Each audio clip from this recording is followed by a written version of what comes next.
പഴയ സംസ്കാരങ്ങളുടെ അഗ്നിയെ സംസ്കരിക്കുന്ന സത്യമർജീവ ആത്മാവായി ഭവിക്കട്ടെ.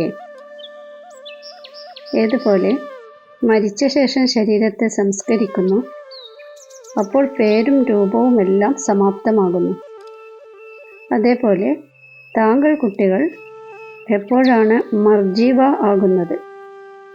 ശരീരം പഴയത് തന്നെ ആയിരിക്കും, പക്ഷേ പഴയ സംസ്കാരങ്ങളും സ്മൃതികളും സ്വഭാവങ്ങളും സംസ്കരിക്കപ്പെടുന്നു. സംസ്കരിക്കപ്പെട്ട മനുഷ്യർ പിന്നീട് മുന്നിൽ വന്നാൽ അതിനെ ഭൂതമെന്നാണ് പറയുക. അതേപോലെ ഇവിടെ സംസ്കരിക്കപ്പെട്ട പഴയ സംസ്കാരങ്ങൾ ജാഗൃതമായാൽ അതും മായയുടെ ഭൂതമാകുന്നു. ഈ ഭൂതങ്ങളെ ഓടിപ്പിക്കണം, അതിനെ വർണ്ണനം ചെയ്യരുത്. ഓം ശാന്തി.